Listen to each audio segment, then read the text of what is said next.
As you notice, I've chosen Germany for my source of inspiration, in particular looking at skills, harnessing and celebrating local traditional skills, but I'm also going to be looking at retrofitting and the Berliners' appetite to reclaim and reimagine often challenging and difficult places as well.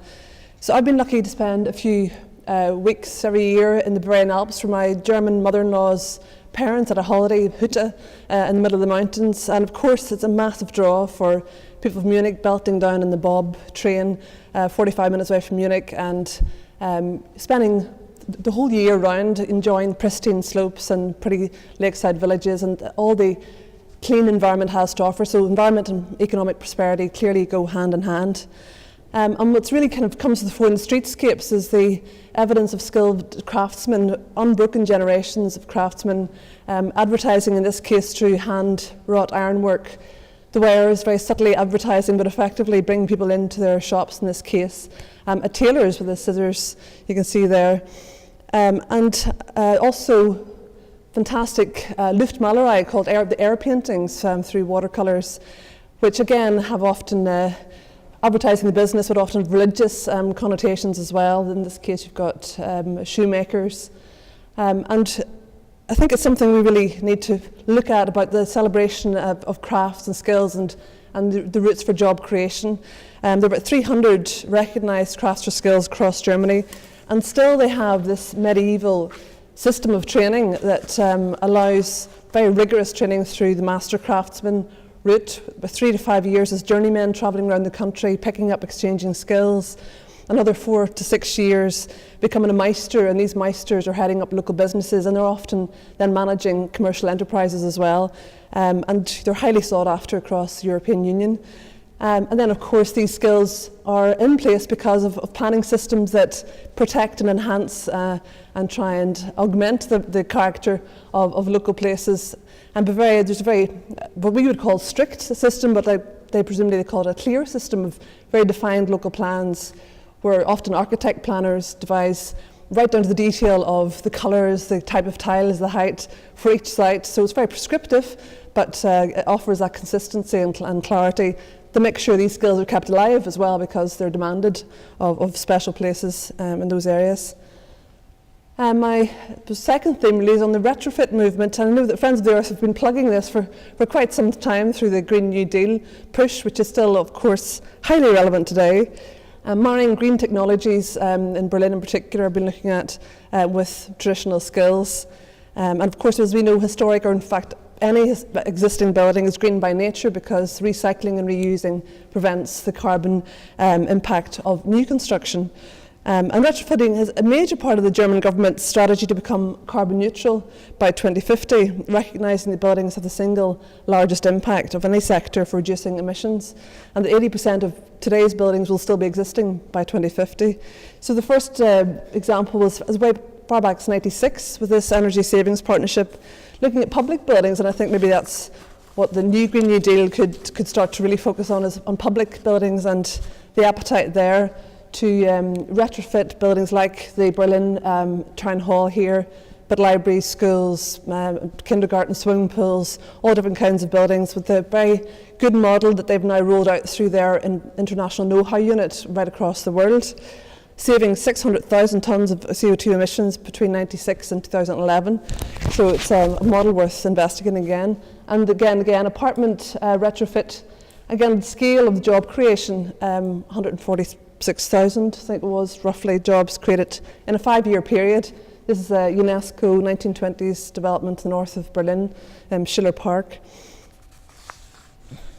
And then retrofitting, dovetailing with other initiatives. We've heard a lot of cooperatives. This is a housing cooperative in Berlin, which is the old, it's called Krankenhaus, the old hospital in Am-Urban, which is a group of about 40 people came together and signed a contract for £30 million for this entire site.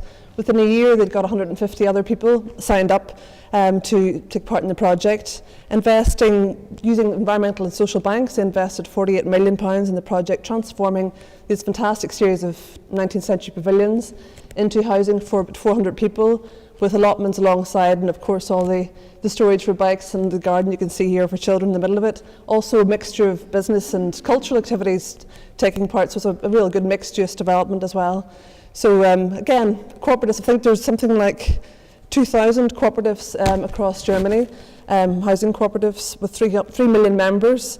So it'd be nice to talk to you, Tiziana, about how that fits in with what's going on here. I don't know to what degree it exists at all, but massive potential, I imagine, to develop.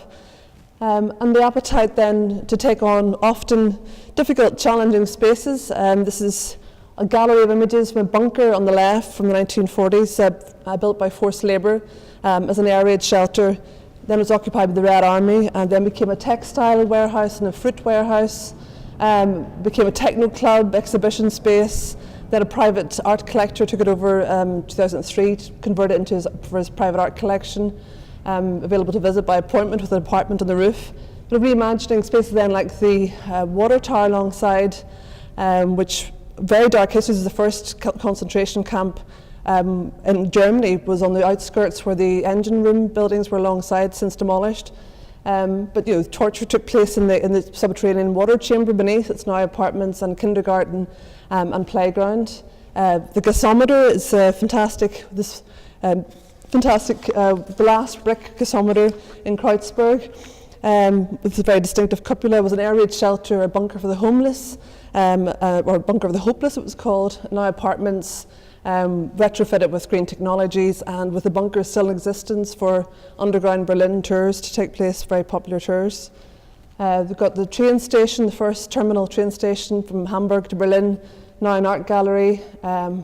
A great power station, which is a techno club called Tresor, with 120,000 bees on the ceiling, on the roof, which brings in honey for the club to called it's a natural energizer to keep the clubbers going through the night in the basement.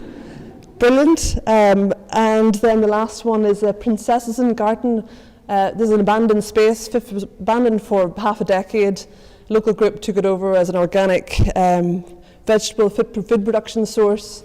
So it's there as a teaching resource, and also has transportable organic vegetable plots, and it's a place to try and learn about basically future-proofing living. And there's this notion that because of precarious and part-time work, there's much more of a focus on self-managed spaces for cultivation like this, and it's a very popular space in the city. And my last example, Miss Hürtel, ridiculous blur, is this Tempelhofer, the airfield, just in the south of Berlin. So on the top left, you can see this is the terminal building, which is a 1930s monster of nationalist socialist vision of Germania, and this was mid-1930s, roof span of 1.5 kilometres. It was an absolutely colossal building that was closed in 2008. And then in 2009, Federal State of Berlin took it over, became the sole owner of the complex. The Senate proposed to build 4,500 apartments and offices. I think arguably kind of sound, because it was there to try and finance the reuse of the gargantuan terminal building, which is a listed 1930s building.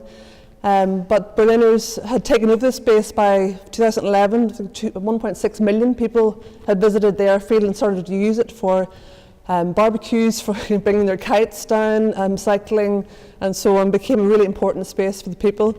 And the group was set up 100% Tempelhofer Park, or Feld, which was there to try and protect it as a public park. So they gathered up 185,000 signatures, and then voted to drop the plans. 65% people said no, they didn't want any of this development on the land, and the plans were dropped. And this is a public park in use, and I'm going to show you a video which lasts a minute and a second. But there is a sense of planning politics in Berlin. It seems to be less driven by market forces than by the desire to collaborate with citizens to produce productive and enjoyable spaces.